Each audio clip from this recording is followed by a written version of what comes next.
Mathematics 9th class, chapter number 1, exercise 1.1, matrix and determinants. Matrix, plural matrices, is the combination of rows and columns in which data are present in the form of numbers, symbols and expressions. सबसे पहले जो बात clear करना चाहता हूँ वो ये है कि जो बहुत से स्टूडेंट मिस्टेक्स करते हैं, वो कहते हैं कि ये मैट्रिक्स है या हम इसे मैट्रिसेस कहें।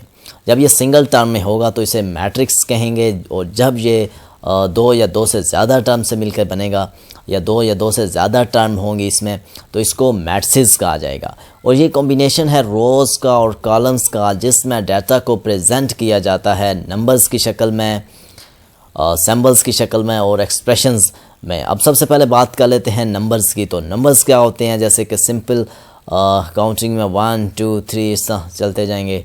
और सिंबल्स क्या होते हैं, सिंबल्स हमारे ऑपरेटर्स जैसे कि एडिशन, सब्ट्रैक्शन एंड मल्टीप्लिकेशन। इसी तरह एक्सप्रेशंस क्या होते हैं, एक्सप्रेशंस होते हैं जैसे कि a + b is equal to 0 या just a + b is mathematical expressions. और जब उसको नंबर्स में लिखेंगे तो 2 + 4 लिख देंगे। ठीक हो गई बात। अब हम बात कर लेते हैं रोज़ की और कॉलम्स की। Row is horizontal way of entries. जो रो है वो हमारी एक स्ट्रेट लाइन की तरह हॉरिजेंटल वे ऑफ एंट्रीज़ है। अब जो रो में डाटा को प्रेजेंट किया जाएगा वो ऐसे एक रो में डाटा को प्रेजेंट कर देंगे, 2 3 4 5 इस तरह की शक्ल में डाटा को प्रेजेंट किया जाएगा जब एक रो की शक्ल में। जैसे कि हमारे ग्राफ पेपर पे एक्स एक्सिस होता है तो उसको कहेंगे ये हमारी एक पास एक रोज़ है। और कॉलम की बात करूं तो कॉलम कहते हैं स्ट्रेट लाइन को नीचे से ऊपर कर लें या ऊपर से नीचे कर लें। ठीक है, ग्राफ पेपर पे वाई एक्सिस जिसे कहते हैं। तो इस तरह की शक्ल में जब डाटा को प्रेजेंट किया जाएगा, जैसे कि 2 4, या इसको बड़ा कर दें जैसे कि 2 4 और 6 कर लें, तो इस डाटा को, इस मैट्रिक्स को कहेंगे ये कॉलम मैट्रिक्स है। ठीक है, अब इसमें एक सिंगल कॉलम इन्वॉल्व है, जैसे कि ये देखें, ये ऊपर से नीचे तक, नीचे से ऊपर तक। तो यहाँ पे एक और चीज़ जो बहुत ज़रूरी चीज़ है, अक्सर MCQs में पूछी जा सकती है, वो ये है कि जो मैट्रिक्स होता है, ठीक है, उसे हमेशा एक वैल्यू असाइन की जाती है, जैसे कि कैपिटल A हो गया या कैपिटल B या C या कोई भी अल्फ़ाबेट। तो यानी कि ये देखें, अब A इज़ इक्वल टू, अब ये एक मैट्रिक्स लिख रहा हूँ मैं। ठीक है, अब इस मैट्रिक्स में आप कुछ भी लिख सकते हैं। ठीक है, तो इस मैट्रिक्स को, इस पूरे मैट्रिक्स को हम एक वैल्यू असाइन करेंगे जो कि कैपिटल लेटर होगा, एक बात। और दूसरी बात कि ये जो मैट्रिक्स होगा ये एक स्क्वायर ब्रैकेट के अंदर होगा। हमेशा मैट्रिक्स जो है स्क्वायर ब्रैकेट का यूज़ करेंगे जब भी कभी हम मैट्रिक्स को लिखें। तो ये देख सकते हैं कि ऑर्डर ऑफ अ मैट्रिक्स क्या चीज़ होती है। The number of rose and columns in matrix is called order of a matrix. कि एक मैट्रिक्स के अंदर जितनी भी नंबर ऑफ रोज़ होंगी, जितनी भी कतारों की तादाद होगी और कॉलम्स की तादाद होगी, उसको हम कहेंगे ऑर्डर ऑफ अ मैट्रिक्स। मिसाल के तौर पर अब एक मैट्रिक्स ये है A इज़ इक्वल टू 3 और 4 का लें। ठीक है, तो इस मैट्रिक्स का ऑर्डर फाइंड करें। तो अब हम इसमें देखेंगे कि नंबर ऑफ़ रोज़ कितनी है। देखें, एक रो ये जा रही है जिसमें 3 आ रहा है। ठीक है, और दूसरी रो ये जा रही है जिसमें 4 नंबर आ रहा है। ठीक है, अब इसकी नंबर ऑफ़ रोज़ कितनी है, 2 हैं। ठीक है, अब इसका कॉलम क्या है, कॉलम ये देखें नीचे से ऊपर जा रहा है, एक ही कॉलम में ये दोनों नंबर आ रहे हैं। ठीक है, तो इसका कॉलम क्या होगा, इसका कॉलम हो गया 1। तो टोटल इसका ऑर्डर ऑफ अ मैट्रिक्स क्या हो गया, इसका ऑर्डर ऑफ अ मैट्रिक्स हो गया 2/1। यानी फिर से समझ लें कि नंबर ऑफ़ रोज़ के एक मैट्रिक्स में कितनी नंबर ऑफ़ रोज़ हैं और कितने उसमें कॉलम्स हैं, उन दोनों की तादाद को हम कहते हैं कि ये इस मैट्रिक्स का ऑर्डर है। ठीक है, number of rows and number of columns. तो यहाँ पे देख सकते हैं कि हम बात कर लेते हैं ए पार्ट की, कि ए पार्ट कैसे सॉल्व होगा। तो यहाँ पे ये देख सकते हैं आप, ये 2 3 -5 और 6। तो अब इस मैट्रिक्स का ऑर्डर मालूम करने के लिए क्या करेंगे, सबसे पहले देखेंगे नंबर ऑफ़ रोज़ कितनी है। ये देखें एक रोज़ आ रही है, ये दूसरी रोज़ आ रही है, यानी कि नंबर ऑफ़ रोज़ कितनी हो गई भाई, 2 हो गई। तो इसी तरह नंबर ऑफ़ कॉलम्स कितने हो गए, ये एक कॉलम ये दूसरा कॉलम, तो नंबर ऑफ़ कॉलम्स भी कितने हो गए, नंबर ऑफ़ कॉलम भी 2 हो गई। तो ऑर्डर ऑफ अ मैट्रिक क्या हुआ भाई, ऑर्डर ऑफ अ मैट्रिक हुआ जी 2/2, यानी कि इस ए मैट्रिक्स का ऑर्डर क्या हुआ 2/2। तो इसी तरह इस क्वेश्चन को रेज करके अगला क्वेश्चन कर लेते हैं कि उसमें हम अब देखें बी मैट्रिक्स में भी ऑर्डर ऑफ अ मैट्रिक्स कितना है 2/2। सी, अब सी देख लेते हैं, सी इज़ इक्वल टू 2 और 4। तो देखें यहाँ पे नंबर ऑफ़ रोज़ कितनी है, नंबर ऑफ़ रोज़ एक स्ट्रेट लाइन जा रही है, यानी कि एक ही रो है उसमें दोनों वैल्यूज़ आ रही हैं, यानी कि नंबर ऑफ़ रोज़ 1 हो गया। और नंबर ऑफ़ कॉलम्स कितने हो गए, ये एक कॉलम और ये दूसरा कॉलम, ये नंबर ऑफ़ कॉलम कितने हो गए 2 कॉलम हो गए, यानी कि 1/2। तो देखें कितनी आसानी से हमने मालूम किया, सबसे पहले नंबर ऑफ़ रोज़ फिर नंबर ऑफ़ कॉलम्स को मालूम कर लिया। तो इसी तरह अब हम आगे बढ़ते हैं और देखते हैं कि आगे कौन से क्वेश्चन है। क्वेश्चन नंबर है फिर जी सी, डी भी आप कर सकते हैं, ई भी आप कर सकते हैं। चलें क्वेश्चन नंबर एफ़ कर देते हैं। क्वेश्चन नंबर एफ़ एक ये बड़ा ही कंफ्यूजिंग क्वेश्चन है, इसमें बहुत से बच्चे कंफ्यूज हो जाते हैं। अब ये देखें जी, मैट्रिक्स है एफ़, ठीक है, अब उसमें एक ही वैल्यू है 2। अब देखें इसको नंबर ऑफ़ रोज़ देखेंगे तो एक ही रो में आ रहा है, यानी कि इसकी रो एक ही है, और फिर नंबर ऑफ़ कॉलम्स में देखें तब भी ये ऊपर से नीचे एक ही कॉलम में आ रहा है, तो इसका कॉलम भी कितना है भाई 1। तो इसका ऑर्डर क्या हो गया, इसका ऑर्डर हो गया 1/1। तो देख सकते हैं आप बहुत ही आसान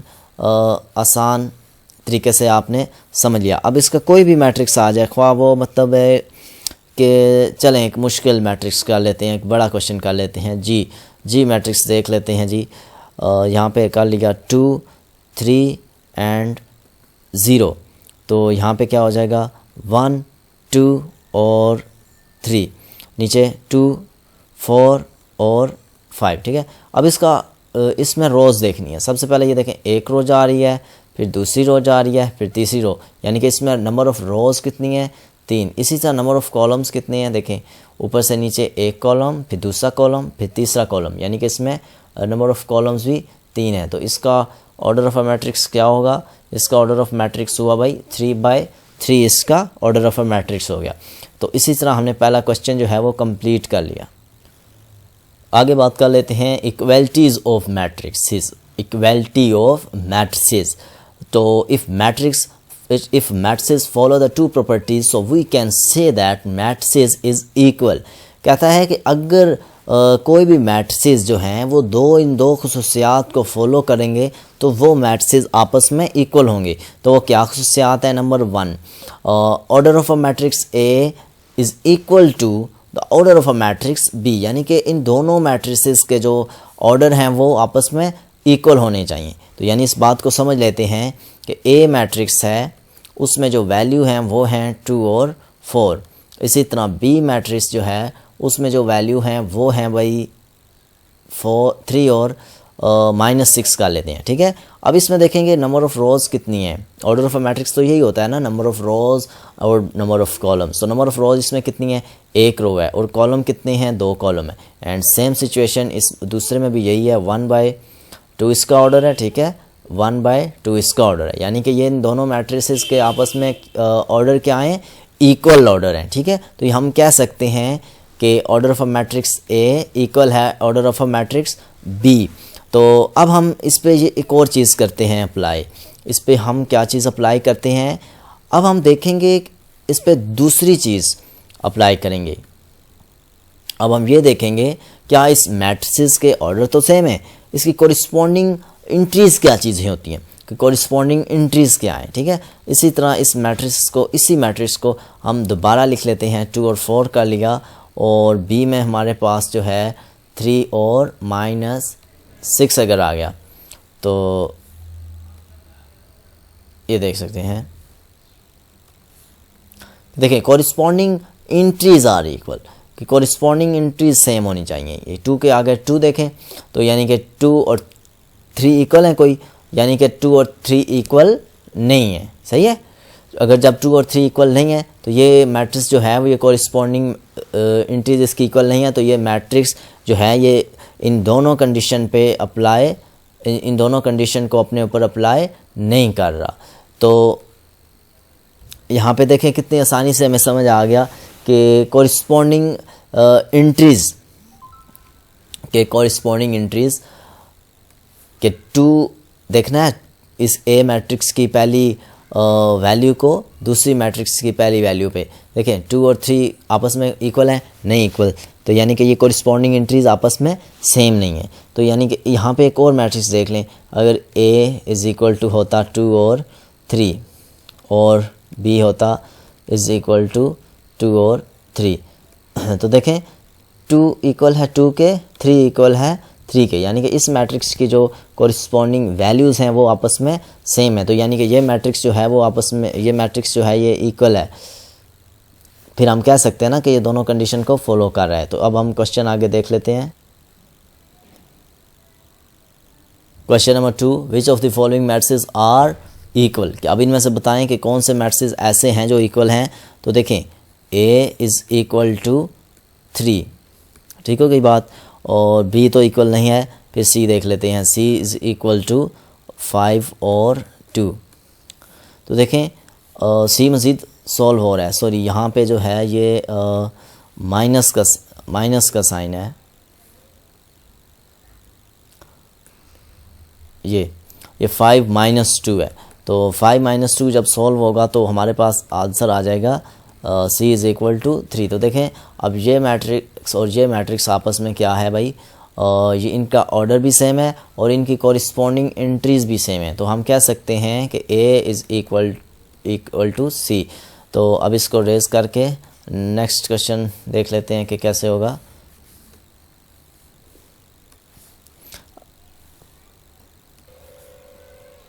तो देखें यहाँ पे बी मैट्रिक्स है, ठीक है, इसमें 3 और 5 है, डी मैट्रिक्स है उसमें 5 और 3 है, और जबकि आई मैट्रिक्स जो है ये मज़ीद सोल्व हो रहा है। तो इधर क्या हो जाएगा 3 और 5।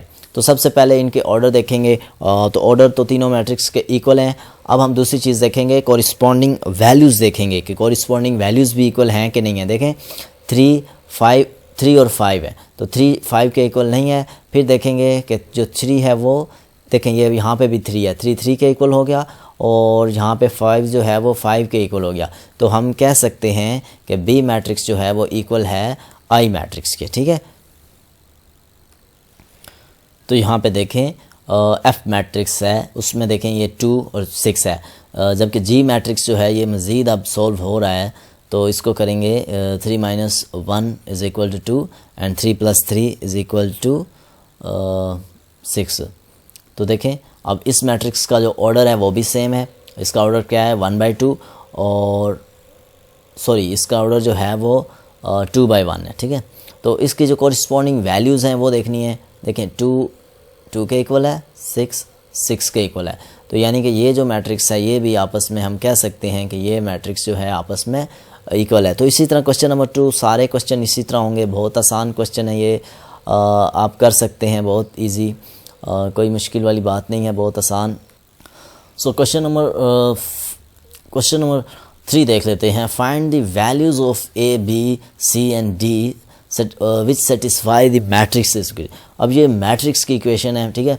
अब इसमें ये 2 मैट्रिक्स हैं, तो इसमें हमने ए बी सी और डी की वैल्यूज़ को फाइंड करना है। तो उन वैल्यूज़ को फाइंड करने के लिए जो सबसे पहली चीज़ हमने की है वो ये की है कि हमने इक्वेशंस बना ली हैं, यानी कि इनके कॉरिस्पॉन्डिंग वैल्यूज़ ए प्लस सी की कॉरिस्पॉन्डिंग वैल्यूज़ क्या आ रही थी 0, तो उस A plus C is equal to 0 कर लिया। बाकी सारी भी इसी तरह की हैं। तो हमारे पास ये एक 4 इक्वेशंस की शक्ल में आ गई है, हमारे पास 4 इक्वेशंस बन गई हैं। अब हमने इन 4 इक्वेशंस को सॉल्व करना है। तो देखें अब हम कैसे सॉल्व करेंगे। सबसे पहले हमने पता करना है कि कौन सी ऐसी इक्वेशन है जिसकी वैल्यू इजीली निकल आए। तो देखें इक्वेशन नंबर 3 ऐसी इक्वेशन है जिसकी वैल्यू बहुत आसानी से हम फाइंड कर सकते हैं। c इज़ इक्वल टू, ये -1 उधर गया तो प्लस का हो गया, तो c प्लस 1, और सो c इज़ इक्वल टू 4, ठीक है। तो यानी कि c की वैल्यू हमारे पास यहाँ पे 4 आ गई। बहुत आसानी से हमने इसको कर लिया। तो अब हम इधर एक लाइन ड्रा कर देते हैं ताकि हम इसी पेज पे रह के बाकी इक्वेशंस को भी सॉल्व करने की कोशिश करें। तो आगे देखें, आगे है आगे a plus C is equal to 0। आगे हम इसको सॉल्व करेंगे। देखें a प्लस सी, सॉरी इसको हम ज़रा रेज कर लेते हैं।